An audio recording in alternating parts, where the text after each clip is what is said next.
ආර්ය සත්‍ය ක්‍රමයේ. හරි. ආර්ය සත්‍ය ක්‍රමයේ අංග කීයක් තියෙනවද? 4යි. මොනවද 4? දුක්ඛය නෑ මේ දැන් උපාසකම්මාට කියන්න දෙන්නේ නෑනේ. මේ උපාසකම්මගෙන් අහන්න. දුක්ඛය, සමුදය, නිරෝධය ටග්ගල් කියන්න ඕන. මාර්ගය. ආර්ය සත්‍ය ක්‍රමයේ 4ක් තියෙනවා. දුක්ඛය, සමුදය, නිරෝධය, මාර්ගය. දැන් අපි මේක හේතුඵල වලට වෙන් කරන්න යන්නේ. මෙන්න හේතු මෙන්න ඵල. හරිද? මෙන්න හේතු මෙන්න ඵල. හරිද? දැන් අර පොයින්ට් එක තියපු දාත නැගිටින්. අන්න හරි. ඔබතුමා කියන බලන්න අර චතුරාර්ය සත්‍ය අංග 4 පළවෙනි දෙක කියන බලන්න. ඉක්මන් කරන්න කාලේ නාස්ති වෙනවා. 4ක් තිබුණා 4 පළවෙනි දෙක. අනිමිසලෝචනේ වගේ ඔයා මන් දිහා බලන් ඉන්න මං ඔයා දිහා බලන් ඉන්න. වාඩි වෙන්න. පළක් වෙන්නේ නැහැ. මේ දාත නැගිටින්. දුකයි දුක්ඛ සත්‍යයි පළවෙනි දෙක. අපේ අප්පච්චි බොරු කියන හැටි. දුක්ඛ සත්‍ය, සමුදය සත්‍ය, නිරෝධ සත්‍ය, මාර්ග සත්‍ය කියලා 4 පිළිවෙලට තියෙද්දි පළවෙනි දෙක දුකයි නිරෝධයයිද? ඈ? දුකයි සමුදයයි අප්පච්චි. මොකද්ද? දුකයි සමුදයයි. ඒකේ හේතුව මොකද්ද? ඵලය මොකද්ද? ඒකේ හේතුව මොකද්ද? ඵලය මොකද්ද?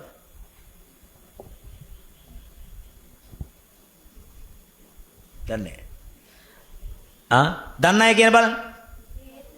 හේතුව තමයි මට හරි දුකයි ඉතින් ඕගොල්ලෝ කියන කතාවට. හේතුව දුකයිලු. හේතුව තමයි සමුදය. හේතුව මොකද්ද? සමුදය. ඒ කියන්නේ තණ්හාව. ඵලය තමයි දුක. මේ බලන්න. මේ බලන්න. දැන් ඔන්න මෙන්න මේ අම්මා මේ දුවනේ මේ අම්මා මේ දුවනේ කවුද මේ? මොකාරි කියන්න ඕනේ. මෙහෙම ඇඟිලි දික් කර කර හිටිය මන් දන්නේ කොහොමද? තාම මට පරිචිත්ත විඥානයක් නැහැ. අම්මගේ මිනිපිරි. ඔන්න දැන් මේ උපාසක අම්මා මිනිපිරිට ලව්. මිනිපිරිට ලව්. ලව් කිව්වන් පස්සේ මේගොල්ලෝ හරියට නිකන් hina යනවා. ලව් කියන්නේ ආදරේටමයි. ඕගොල්ලෝ හිතාගෙන ඉන්නේ කොල්ලෙක් කෙල්ලෙකුට කරන එක විතරයි ලව්. අම්මා දරුවට කරන එක ඒක ඉලව්. තේරෙනවද? අම්මා දරුවට කරන එකත් ඒකත් ආදරය කියන වචනේ කියනකට වඩා හොඳයි මොකද්ද? තණ්හාව. අපි දරුවට තණ්හාද? ඔව්. ආදරය කිව්වත්, සෙනෙහස කිව්වත්, ස්නේහය කිව්වත්, ලෝභය කිව්වත්, තණ්හාව කිව්වත්, ඡන්දය කිව්වත්, රාගය කිව්වත්, නන්දිය කිව්වත්, ඡන්ද රාගය කිව්වත්, නන්දි රාගය කිව්වත්, ලුබ්බණය කිව්වත් ඔක්කොම තණ්හාවම තමයි. දැන් මොකද වෙන්නේ? තණ්හා කළා. මොකද කරන්නේ? තණ්හා කළා. මේ අත්තම්මා මිනිපිරීට තණ්හායි. හරි ආදරේ. නිතර ඉමිනවා, නිතර බලනවා, කන්න දෙනවා, ලෙඩ වුණාම අත්තම්මට ලෙඩ වෙනවා නේ. ඇයි? දුවට කැස්ස, අත්තම්මට කක්කල් කැස්ස. එහෙම නැද්ද? ඔව්. දුවට පොඩි කැස්සක් හැදෙනකොට අත්තම්මට කක්කල් කැස්ස. ඒ තරම් අමාරුයි, රුදාවයි. නේ? එතකොට අන්න ඒ වගේ ඉඳලා මරණාසන්න මොහොතේ අත්තම්මට මතක් වෙනවා අනේ කෙල්ල දාලා යන්න වෙනවනේ ටග් ගාලා මැරුණා. දැන් කල්පනා කර කර හිටියේ කවුද? කෙල්ල ගැන. මිනිපිරීට ආදරෙන් සෙනෙහසෙන් ඉඳලා අනේ මැරිලා යනවා.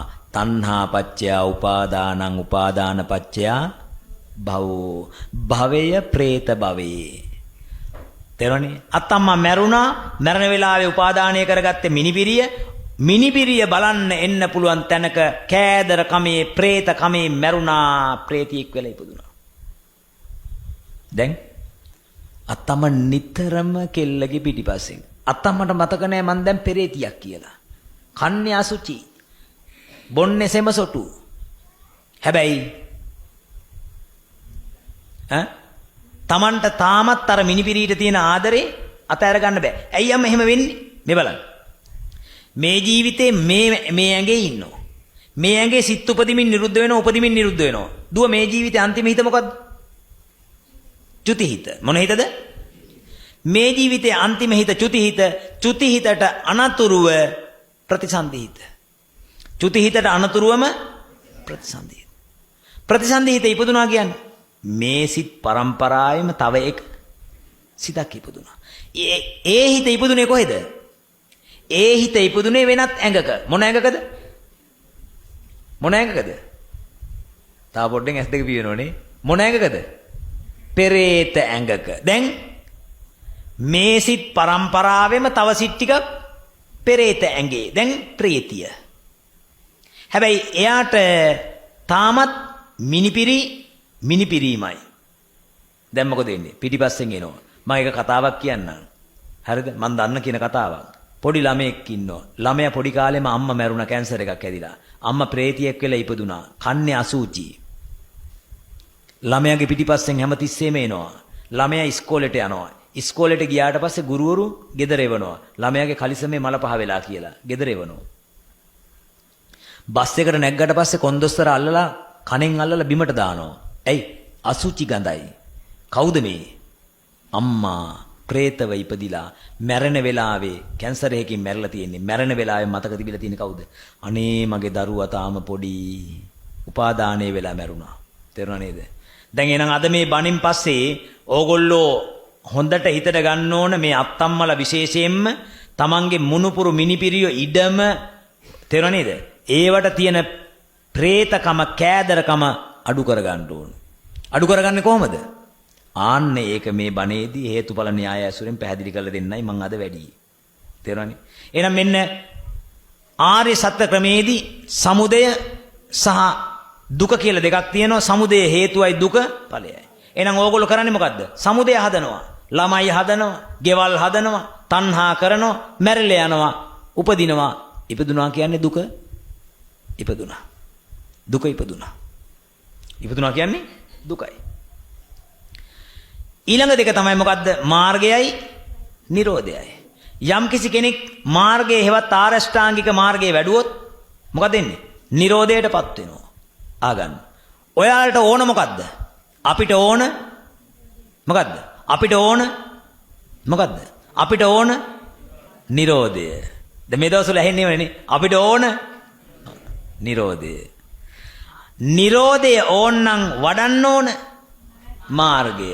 මාර්ගය වඩන්න ඕන වුණාට අපි කරන්නේ සමුදය වඩන එක. සමුදය වඩා හිටියොත් ලැබෙන්නේ දුකට අකමැතිනේ. දුකට අකමැති, නිරෝධයට කැමැති, කැමැති නිරෝධයට නම් වඩන්න ඕන මාර්ගය. ඒ වුණාට හදන්නේ සමුදය. සමුදය හැදුවොත් ලැබෙන්නේ දුක. සුවපත් වේවා.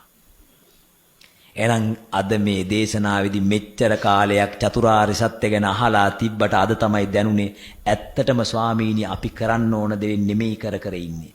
ළමයි හදන්න එපාද? හදන්න. ගෙවල් හදන්න එපාද? හදන්න. උගන්වන්න එපාද? උගන්වන්න. මිනිපිරීට සලකන්න එපාද? සලකන්න. ගෙදර ස්වාමි පුරුෂයාට කන්න බොන්න දෙන්න එපාද? කන්න බොන්න දෙන්න. සියල්ල කරන්න එපා කිව්වත් කරනවනේ. දැන් ස්වාමින් වහන්සේ කිව්වට මිනිපිරියට සලකන්න එපා කියලා කිව්වත් සලකනවනේ. මං කියන්නේ නැහැ එහෙම. සලකන්න එපා කිව්වත් නතර කරන්නේ. ගෙවල් හදන්න එපා කිව්වට පුළුවන්ද? ගෙවල් හදනවා. එසා අපි එපා කියන්නෙත් නැහැ. හැබැයි ගෙවල් හදන්න, ගෙවල් හැදුවට සමුදය හදන්න එපා. සමුදය හැදුවොත් දුක උරුම වෙලා කට අමුඩේ වගේ වෙනවා.